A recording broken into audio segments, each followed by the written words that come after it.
What if I tell you that fishing can teach you the best marketing strategy in the world? And how my dentist helped me to avoid a whole series of arguments in a crowded local train in Mumbai? And how sandwiches helped me to deal with criticism? Hi guys, I'm Amrut Deshmukh, your Booklet Guy. And today I'm going to share my top 5 learnings from the book How to Win Friends and Influence People by Dale Carnegie. The only book you need to lead you to success. Do you know, this is not just a book to me, it's a Bible. It's a must read at least once in your lifetime. So let's get started with my all-time favorite book, How to Win Friends and Influence People by Dale Carnegie.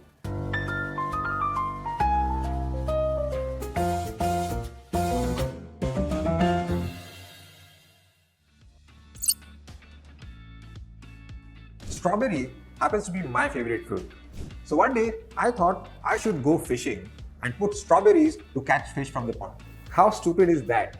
Just because I love strawberries, I assume I should offer them to the fish to catch a fish. But that's what we do the whole day.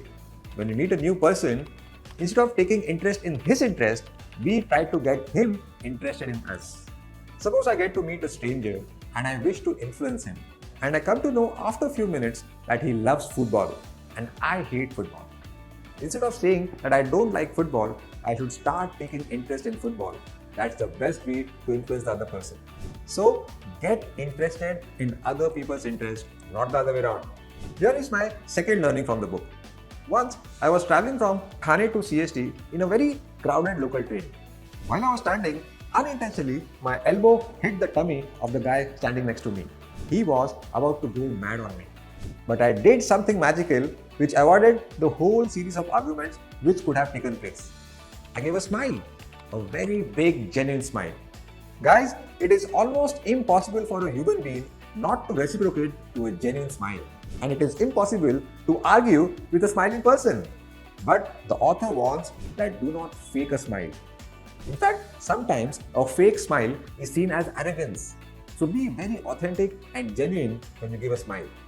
He says, a shopkeeper doesn't deserve to run his shop if he can't wear a smile on his face.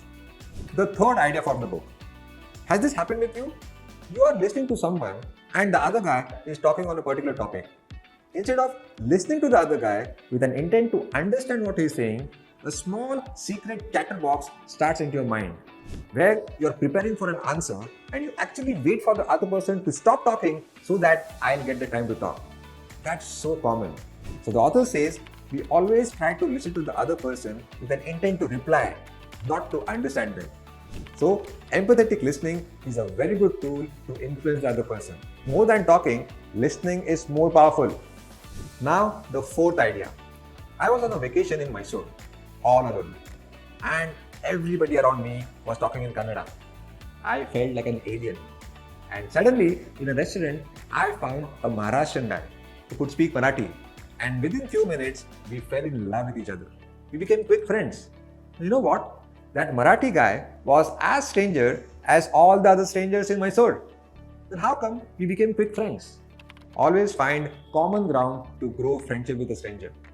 Just because he shared my mother tongue, we became quick friends. So whenever you meet a stranger, try to find out what is common between you and him and take it as a cue to grow your friendship with him. Always find common ground. The fifth idea is what I used almost daily. Sandwiched criticism.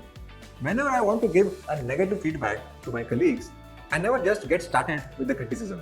I sandwich my criticism with one layer of appreciation above and another layer of appreciation below the criticism. For example, one day I had asked my colleague Farid to do some number crunching on an Excel sheet.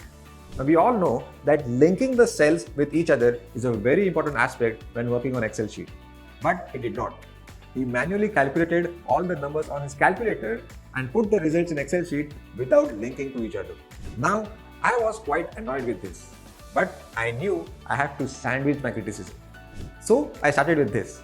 Farid, today you came before time. Your official time is 9:30 and I saw you at 9:15 in office. Well done. I love your sincerity. And then I tactfully told him what mistake he made in the Excel sheet. And I ended the conversation with this. I loved your video that you uploaded on YouTube yesterday. You were, in fact, better than me. Farid, did not even come to know that I have criticized him. So use sandwich criticism. With this, we learn some top epic lessons from an epic book, How to Win Friends and Influence People by Dale Carnegie. Guys, I highly recommend you to read this book. Whatever I shared right now is just 5% of the book. It will blow your mind while reading each and every page of the book. So please get your hands on How to Win Friends and Influence People. Happy reading and bye-bye.